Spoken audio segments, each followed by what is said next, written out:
Hello, everybody. Welcome to another edition of Unpopular Reviews. This is a bittersweet episode because this is our final episode. And we had one last week, but this is our final episode for a while because this Sunday is Super Bowl. Hey, perhaps we should have had an episode last week and talk about the Pro Bowl that was here in Orlando yesterday.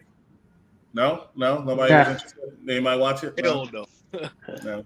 Almost went. I watched the tug of war, but that was about it. The Pro Bowl has moved away from what it was when Sean Taylor was on the field. The Sean Taylor thing. You know, I did read or watch a clip of that recently, talking about, oh, this is the greatest thing in Super Bowl ever done. But growing up, I was watching Pro Bowl, and I really did like the Pro Bowl. It never really was supposed to be competitive like that. So I don't know why everybody's in such arms about it now. The muted man. You ain't got nothing to say, muted man? He's got nothing. He's got nothing. He got nothing. You thought I was gonna attack you as if you was what you were saying about Sean Taylor was blasphemy? No, I mean I'm not saying anything about Sean Taylor. Huh? Yeah, I'm not gonna say anything about Sean Taylor. I'm just saying, period. I mean, they could still do the Pro Bowl the way they used to do it. They just, I don't know, they just pussies now. They don't want to actually hit, so it is. Oh my God, I can get hit and it would be a season ending. But you have to understand. Isn't that the reason why they drove away from the actual game was because it was like injuries? It would be really bad if someone to miss the next season because they got injured during the Pro Bowl. Nobody really did. Let's be real. Let's be real. If I don't want, I'm not going to talk to Joel and Phil right now because your team sucks. So who cares if anybody gets injured? But Eddie, your team is halfway decent. So let's just say Dak Prescott. Let's say he gets injured during the Pro Bowl if he made it. I'd love it this year. I'd love it this year. No, you would just go ahead and put in Trey Lance from week 1 and see what he does. Damn. I forgot all about Trey Lance on your team. That's pretty bad. That's pretty bad. That's pretty sad. Ladies and gentlemen, we're here. We're going to talk about a few things, not just Super Bowl. We were just going to talk Super Bowl. This episode will be over in exactly 8 minutes, and we wanted to last a little bit longer than that. It's not in a missionary position. So let's talk about it. And I want to talk about some of how we think the season went as a whole for not only our teams, but the organization, the NFL as a whole. If that makes any kind of sense, I'll go first and talk about it. I think it's a damn shame that the two particular teams, I'm not going to mention it because I'm unbiased, but two particular teams did not make the Super Bowl. But I also will say this. Of all the years I've been watching football, which has been almost 40 years, I've never seen a season where so many teams were roller coasters, up and down, up and down, up and down the entire time. Hard to predict what was going to be the end result until this season. I've seen other seasons where they were up and down, but not like every team, with the exception of Carolina Panthers and Washington Commanders. Every team had its good streaks and bad streaks. Joel, what do you think? Oh, I thought this season was kind of lackluster. Again, real ticked that the Ravens didn't make it and disappointed in Lamar and the Ravens. I would be a lot more, excited about this Super Bowl if it would have been Ravens 49ers, but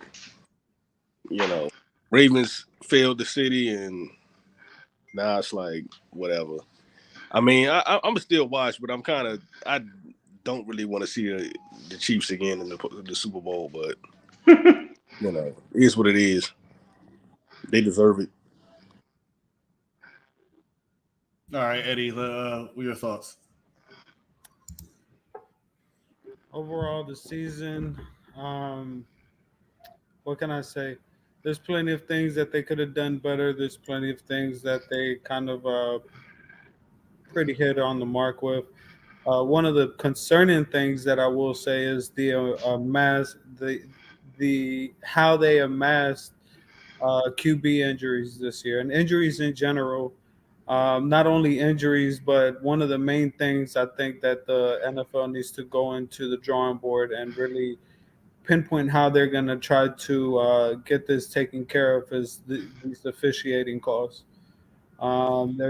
There's been crucial calls on every single team that was missed that could have possibly very easily taken the game the other way and everything. That's that. In reality, that's one of my main focuses out of the year was that officiating has gone from bad to astronomically horrible, and they need to figure that out. On the plus side of it, I mean, there was a lot of teams that weren't competitive that found their streak and made themselves competitive this year. That was pretty exciting. But I will say that just like Joe said, it was a little lackluster in certain areas and everything.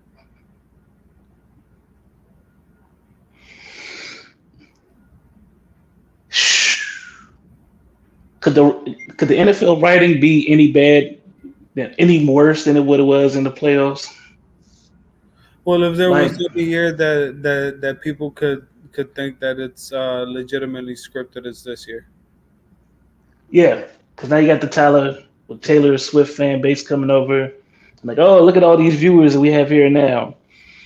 Let's make the Chiefs look like they don't have any receivers, so there's no way that they can get past anyone in the playoffs when it's supposed to weed out all the regular teams. Defense is supposed to show up. You're here, and then all of a sudden they have top-tier wide receivers that didn't do anything in the regular season and killed some of our fantasy drafts and all that. Yeah. I mean, yeah, just the script writing and the money aspect of the game looks like it's I mean, we already knew it was going to be overwhelming, but this was, if it wasn't prevalent, it was just very convenient for sports betting and new viewer drawership this year. What's going on, Charmaine? We see you out here. Thank you for tuning in. What the fuck was that? What? The way he said, "What's going on?" I mean, he did his best Will impersonation. He might as well just licked his lips. Like, what the fuck was that? No, was I the only one to notice that? Was I the only one paying attention to that? No. What's going on? You're the only one that was expecting me to lick my lips for some reason. I'm just saying, the way you were talking, you were trying to talk very seductive to me. That's the impression. Very he wasn't talking to you. He was talking to Charmaine. So what does it matter? Anybody else notice that's what he was doing? I was not trying to be seductive. Because we don't look at him that way. He's on my screen. I can't help but to look at him. All right, he's on our screen too, but we didn't look at him. Anyways. So yeah. So bottom line is, officiating, all right, injuries, all right, the excitement. They need to find a way to refreshen things, okay? Because where it's going right now, there's going to be a lot of people jumping ship to the new XFL and UFL merger and everything that's happening in the springtime. But that's obviously scripted. It's almost like it's working full steam ahead. And people are going to watch anyway because we want to watch football. We'll watch XFL, the LFL. There's a whole bunch of other stuff out there. You want to see someone get smacked around with catching the ball, you're going to find it. I ain't watching. Yeah, you can't watch the LFL. So one of the things that we were going to be discussing also is a few of the awards. We're not going to discuss all of them, but we're going to discuss the AP Offensive Player of the Year. Yeah, see, Time to Shine Ed is really wanting to talk about this. He's been talking about it all in pre-production. He's been talking about it before we even came to this show. We talked about it a couple weeks ago. So we're going to appease him because it is his time to shine. We're going to talk about all this stuff. LOL, some Super Bowl picks. Say with us, you're watching Unpopular Review. So then they remind us about Adam Copeland, definitely not Edge, absolutely not Edge. And if it was Edge, it would be the guitarist from U2, about the Cope Open recap. So we get the video of the Cope Open recap, and we learned that Adam Copeland, who works every week, is not working tonight. I don't believe he certainly didn't work on Rampage, and I don't believe he worked on Dynamite. And we're going to hear from him next week. So maybe this Cope Open Challenge has taken a little bit more out of the 50-year-old than we thought it did. What do you think about the Cope Open Challenge? I like that. She likes it. Well, there you go. That's all you need to know. Speaking of things we like, is Tony Schiavone. And what he has with him is the number one contender to the AEW World Championship, according to the rankings that dropped just a few days ago. And it is Swerve with Prince Nana. So everyone's doing the Nana dance. Let's do the Nana dance. Swerve while you drive. Swerve while we drive. But he doesn't do this thing. We're going to just add that. Can you do that dance? Yes. Let's see. Then you go like this. Yeah. And then this. Very sexy. It is very sexy. That's exactly right. This is how I get a wife like this. Sexy dances. Nana stole my dance. That is the AEW Collision Review Show, which is after AEW Collision every single Saturday at 10 o'clock p.m. with a variety of hosts. That was Evil Dose and his beautiful wife. In the meantime, let's talk about some football. Let's talk about wars. And this is when I turn it over, because this is not my forte, baby. This is why I turn over the time to shine. And player. The stage is yours. All righty, ladies and gentlemen. So currently right now we're going to start off with the AP Offensive Player of the Year. Your candidates currently right now are Tyreek Hill, Lamar Jackson, CeeDee Lamb, Christian McCaffrey, and Dak Prescott. So McCaffrey. let's get everybody's opinion of who and why. Yeah, I'm gonna go with you said Phil. Yeah, I just did Christian McCaffrey because he had a whole bunch of yards. He used to be a Panther, and he didn't get injured this year, which was surprising. Something he didn't do for us, but hey, He did do working for him. Y'all had a Cam Newton. But staying healthy was not a thing that he did for us. Well, that's Whether it be back on his, like I said, whether it was our fault or through his, he wasn't as consistent as he is with what he's showing in San Francisco, health-wise. So get a man the props. Hopefully he wins the title and he gets an award to go along. Mr. Joe. I'm gonna go with Christian McCaffrey because he was one of the best players on one of the best teams. I'm gonna say the best team in the regular season, but one of the best teams. As you all know, he can run the football, catch the football, lead the league in rushing. And can split out that receiver. Good. And he's going to win. It's really kind of like process of elimination because there's really nobody else to win except maybe Tyreek Hill. But, he kind of fell off the last few games. So it's going to be Christian McCaffrey. Mr. Executive Consultant. I'm going by McCaffrey. I'm just going to go by numbers here. 1,459 yards, 5.4 average, 14 touchdowns. How can you argue with such stats, really? So basically just go with McCaffrey. And I want it to be the same as everybody else today. Just today. Just today. This is because Mr. Hurts didn't make the lineup. You want to be the average. Well, thank you not to talk about Jalen Hurts, who has the number one jersey in about 7 states in the country. Just like you know. So for me, my answer would be Christian McCaffrey. If I'm not mistaken, he went over 1,000 rushing and 1,000 receiving yards. All right. This guy got over 16 to 19 touchdowns. Even though he's had issues still with being consistent on staying on the field and being healthy, it is very hard to argue what he has amassed throughout the time that he was on the field. Aside from that, I think if I had to make another selection, it would probably be CD Lamb, because CD Lamb was the most consistent being on the field. But we're not going to go down that rabbit hole. We're going to go ahead and keep it that way. And we are all in agreement that Christian McCaffrey should be the person to win the AP Offensive Player of the Year. Now, the one that gets more interested here is the AP Defensive Player of the Year. You got Deron Bland, you got Max Crosby, you got Myles Garrett, you got Micah Parsons, and you got TJ Watt. Mr. Joel, what do you got for us for this one?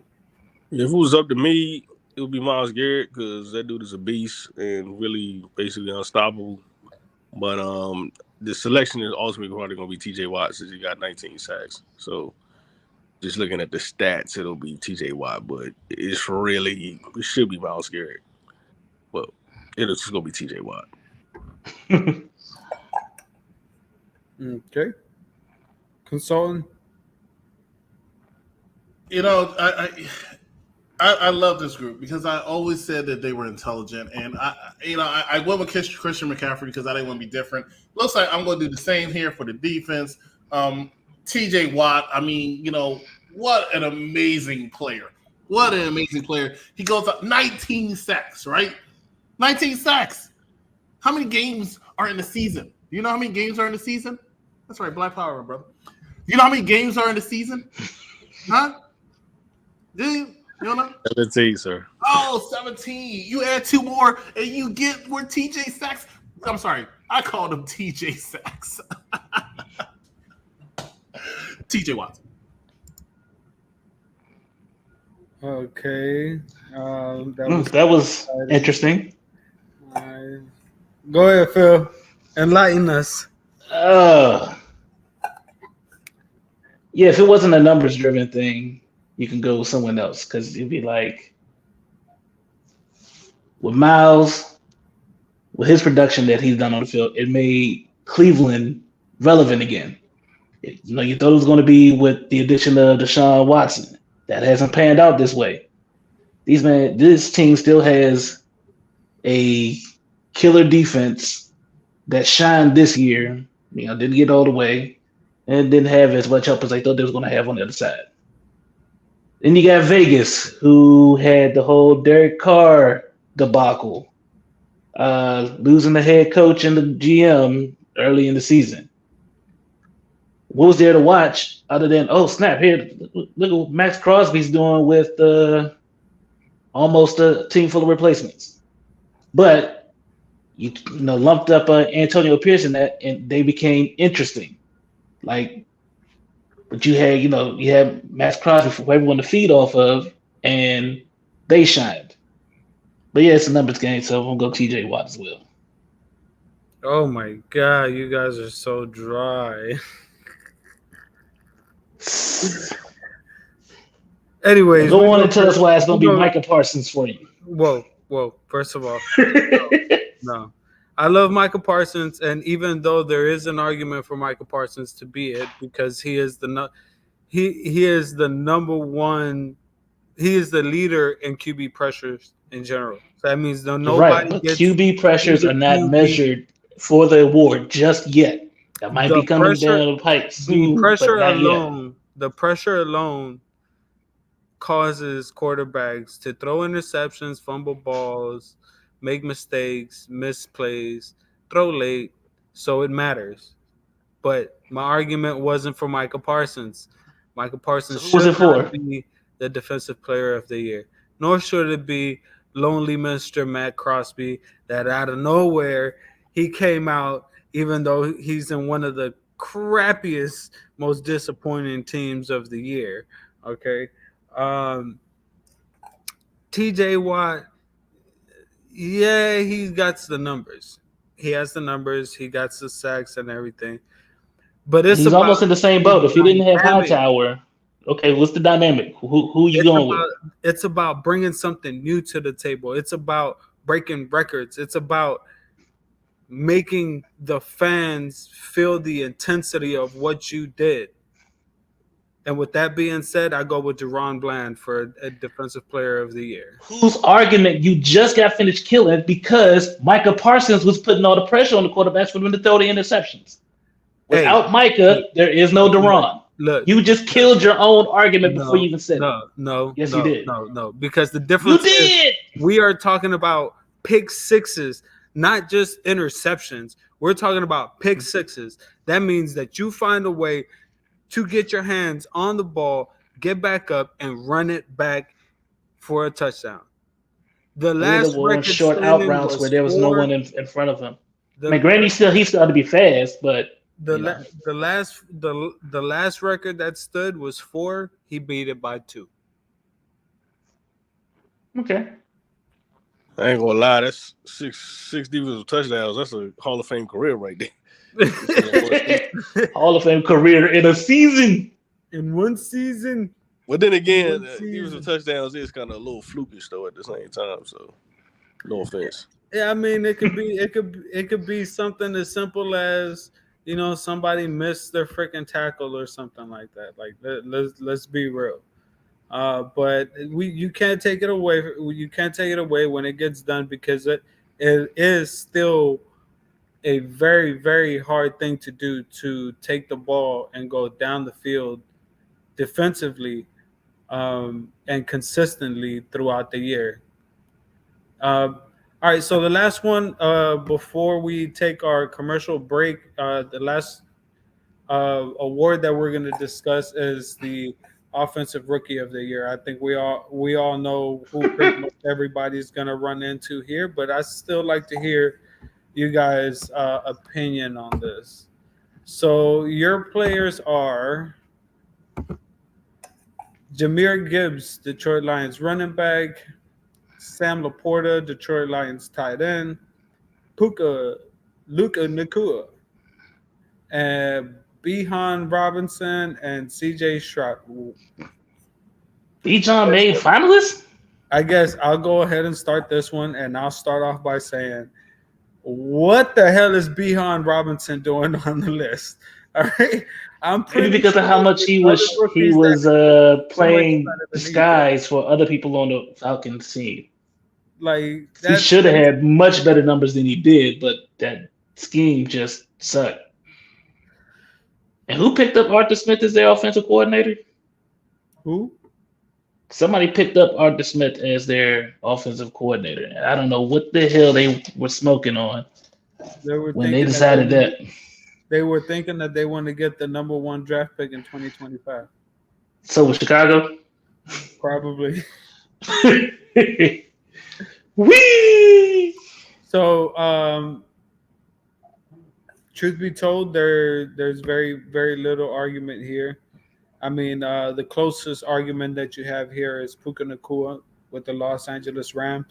He emerged as one of the premier wide receivers. Held it 5th round. Yep, 5th round, and held it down while your boy Cooper Kupp was out. But other than that, I mean, Sam Laporta was a great gem found by the Detroit Lions. I don't think he did enough. Jahmyr Gibbs, great running back and everything, but I still think that he could have done more. But we can also factor in the fact that he was splitting carries along with David Montgomery. Bijan Robinson, again, I don't understand why he's even on this list. Because you see the potential. You see what should have been. This is not the season for running backs, but it wasn't because their coach was. All right, so I don't know what's under hot trash juice because that's where Carolina is right now. But Arthur Smith was under that somehow. So for me, I'm gonna go with CJ Stroud. He took a team that didn't know exactly whether they were going to be any type of competitive, which way they were going, what they even had on the field, and who they were even playing. And he made something out of this. I mean, even from the receivers that he had, can you name them right now? Most people can't. Because you don't Oh, even okay. know. I thought you was about to like, oh, was that a challenge? Please. Oh, Nico Collins, Tank Dell, and some other band whose name I forgot. What else do we got? So I mean, you got Dalton Schultz. I mean, yeah, you got Dalton Schultz. You got Tank Dell, but he lost Tank Dell. That was the rookie. That was their rookie. I think it was like a 4th round pick or something like that, or a 5th round pick also. And then you also had your boy from Dallas. I can't remember what his name is. Goddard? No. Was it? No. No, I mean obviously they had. I just said his freaking name. God dang. I can see his face, but I can't say the name. Who? Dalton Schultz. Yeah, Dalton Schultz is the QB, but there was a wide receiver that they also got from Dallas and a deal package, and he did pretty okay. But truth be told, these wide receivers, man, they weren't expected to do much or anything. You know, and CJ Stroud shredded the NFL. I'm excited to see what he's going to do next year. Hopefully, he doesn't hit a sophomore slump. But I'm excited to see what type of things he's going to do. More to come into the field. Even if he does hit a sophomore slump, him with D'Amico Ryans is like the perfect marriage to put together for the team that they won. Like it brought life to a lifeless football team.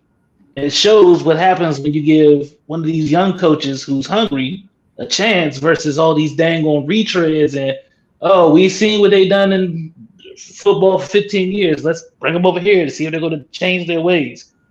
Oh, this guy used to be our starting quarterback when we was starting off as an expansion team. Let's bring him back as a head coach, even though he flamed out without a star quarterback running his offense. So it was a nice breath of fresh air for me to see. For one, you know, a minority quarterback and a minority head coach get a chance, and for lack of better words, shine more brightly than anyone expected them to do. So I like that concept. Gentlemen, what the hell are we talking about? So we were talking about offensive rookie of the year. Offensive rookie of the year. What is a 10-minute show? It was supposed to be, but we like to stretch it out. Talk about the Houston Texans. Look, after this, all we're gonna do is this is it. Who wins the Super Bowl? Right. Okay. Yeah, the Texans had a good year. Congratulations. What's his face? CJ Stroud. Yeah, CJ Stroud. So yeah, he's picking CJ Stroud. Yeah. No, I mean there's no doubt about it. I'd put I put my house on CJ Stroud winning the offensive rookie of the year. Chris, you're the last one. Chris zoned out. CJ Stroud by far. I mean, once again, you have to look at the stats. The man has 100.3 quarterback rating. Like, what do you want?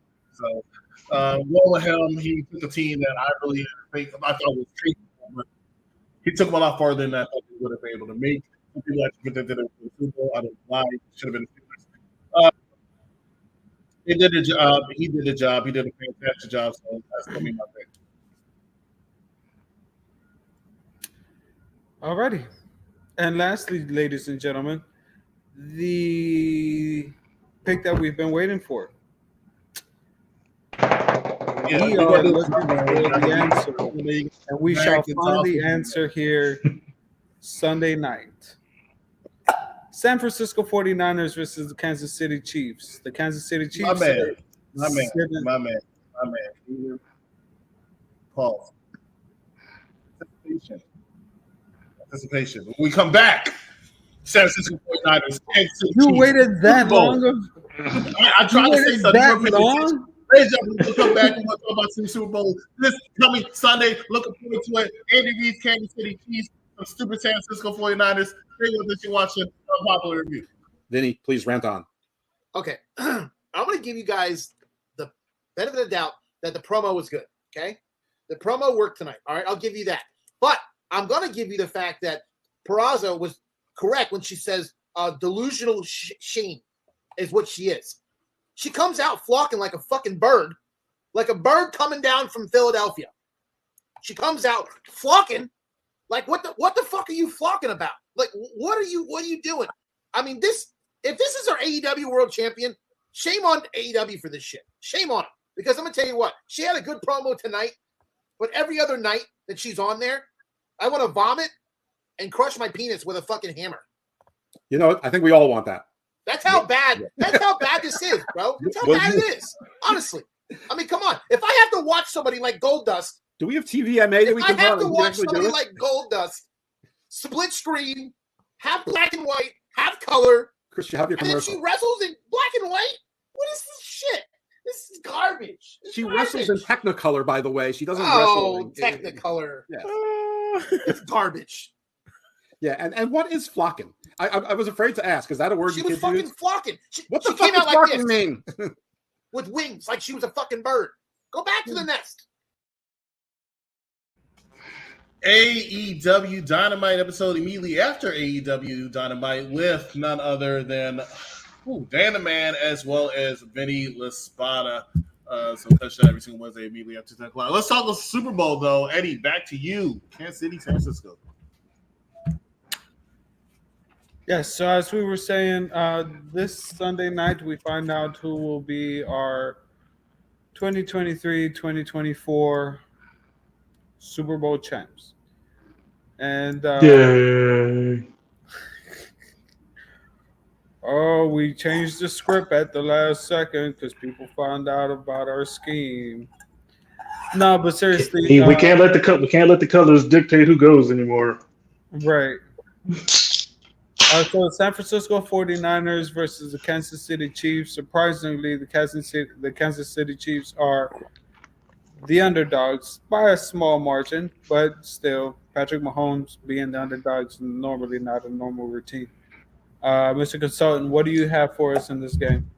It's very simple. I consider experience. It's a line from one of my favorite movies, and I will tell you that it is only because of experience that I have the Kansas City Chiefs defeating the San Francisco 49ers coming up on Sunday. Kansas City has the experience with one, and that's going to be the theme, right, for the Super Bowl.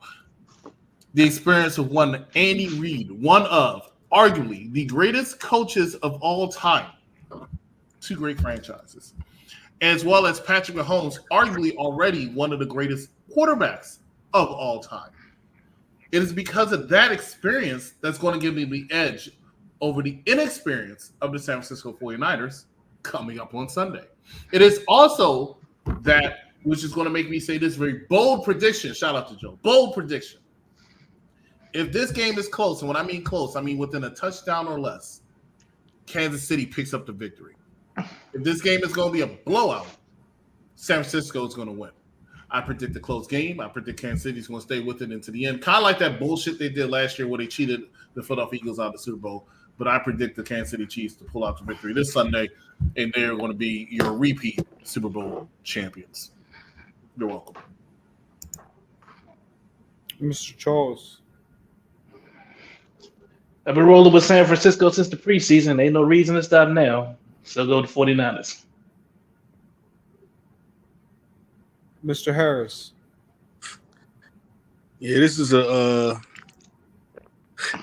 tough game. I can't lie to choose. 49ers on paper should be the better team, but just like a couple weeks ago, Ravens on paper should have been a better team, and they, Chiefs got past hump them up. So I at first I picked the Chiefs, but then I switched last minute to the 49ers. But ultimately I'm going back. I started with the Chiefs, but I switched it back to the 49ers, and I'm probably going to regret this in the end because who the hell picks against Patrick Mahomes and Andy Reid? But me. I don't even know why I'm doing this. This is going to be a mistake. He's going to win, but I'm going to pick the 49ers because that's why I've been rooting for the 49ers and the Ravens all season. I ain't going back out now. So, but I'm probably going to regret it. Welcome to the couch, buddy. So for me, these are two very good teams facing off. Two very uh, uh, defense-heavy teams. But if it's one thing that we all know is a good defense can always be broken down by a great quarterback. And at this point in time right now, we have seen what Brock Purdy does when he cracks under pressure. This is by far the biggest pressure that he's going to have to face is facing Patrick Mahomes on the other side of the field and having to go toe to toe with him, knowing that this is the first time that you made it up to this point and everything. Don't get me wrong, Brock Purdy is a great quarterback, but he does tend to cough up the ball a little bit too much when the lights get bright a little bit. So I think my key to the victory is going to have to be Brock Purdy.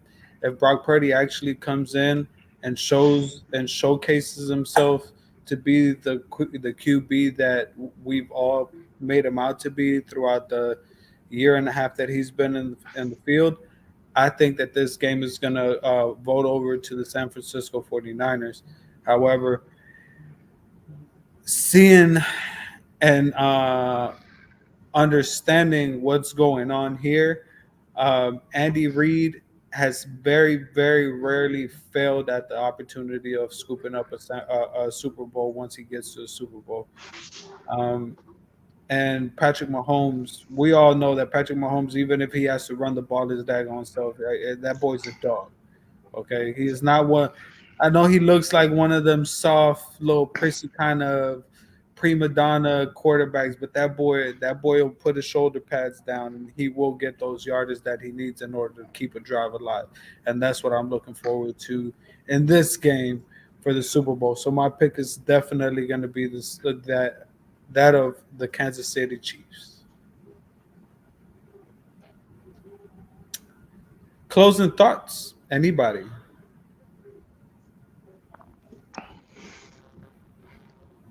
I think that's it, buddy. Hey, you know what? For the past 18, 19, 20 weeks, speaking of 19, CJ Stroud, TJ Watson. I just want to say it's been an absolute pleasure to do this show with you all for however many weeks that we've done this. I think we did it for about 19 weeks, 15 if you're Joel. And it's been really fantastic to do it. And looking forward to, ladies and gentlemen, we're going to come back for a couple draft episodes. We'll be back probably for the season, not for preseason. So thank you so much. Look out for all of our other sports dedicated shows. Like sooner or later, we're going to be doing football, baseball, right here at Unpopular Review Sports. So make sure that you stay tuned to us here at Unpopular Review Sports, Unpopular Review Wrestling, Unpopular Review Entertainment. As we've had some movies coming out tomorrow, not tomorrow. Next week, we're reviewing Ready Player One. We just reviewed American Gangster. This Thursday, we're reviewing. I forgot. That's a good question. Eddie, talk while I remember. What? Just reviewed 40-Year-Old Virgin. I forgot what movie. It's bothering me that I can't remember what movie. You'll remember as soon as you get off air. Yeah, I know that's going to bother me, but you know what? I'm not going to do that well. I'm going to just switch the studios here, and it is not American Gangster. It is The Book of Eli. So I have never seen that movie, so I'm looking forward to watching that. If you have not watched Unpopular Reviews Entertainment, you're missing out on this treat because it makes me watch a whole bunch of movies I never would have considered watching before. What's wrong with you for not watching The Book of Eli? So Well, I'm not. That wasn't one of them. But actually, I know I've never seen The Book of Eli. But it's not because I never wanted to. So this is one I'll be interested in watching. American Gangster, I never watched straight through. But same thing. It's not that I was never. There's very few times that Denzel Washington I've never been completely interested. Except for one where he was a pilot. I was not interested in watching. Have you watched the new Snoop Dogg movie, Underdogs? No, I wasn't aware Snoop Dogg had a new movie. Yeah, it's him and Omar Epps? Epps. Nah, Mike Epps. Mike Epps, sorry. I always go. Mike Epps. It's about football or whatnot. It's pretty funny. It was pretty good. Something to look forward to. So you can watch that with us on the Unpopular Review Entertainment side with James Best, Rashad, Mike, as well as Vic. And for the television side, of course, Christy and Ron and Vic. So lots of stuff there. Wrestling, Raw, SmackDown, NXT, Dynamite, Collision, Top 5. I mean, a lot of stuff going on in the world of wrestling. We're on the road to WrestleMania. Ross coming back, facing and losing to the Tribal Chief ahead of table, Roman Reigns. So lots of things to talk about, lots of things to discuss, possibly bring back gaming too. And as far as the Dynasty is concerned, I'll be there hopefully sometime in the next 3 or 4 weeks, and we'll get the whole band together for an event, and we will record it so we can put it right here for you all to watch us and all our, if I can figure out a location central between everybody, that'll work. Yeah. Cool? Not happening, but okay. Yeah. As long I as can make it from Florida to the Maryland area. I'm pretty sure we can find a central location in the Maryland area to all meet up. Mm-hmm. Okay. We hear you. Eddie, take us home. All righty, ladies and gentlemen, we appreciate your time. Even though we stretched it to 42 minutes. Your love and appreciation for It was a us and your stretch. laughs. Hopefully we give you plenty more of that next year coming around. This has been fun. And on behalf of myself, Joel, Charles, and the executive consultant, we appreciate you, we love you, and we'll see you here next time. This has been Dynasty Table Roundtable, Unpopular Review.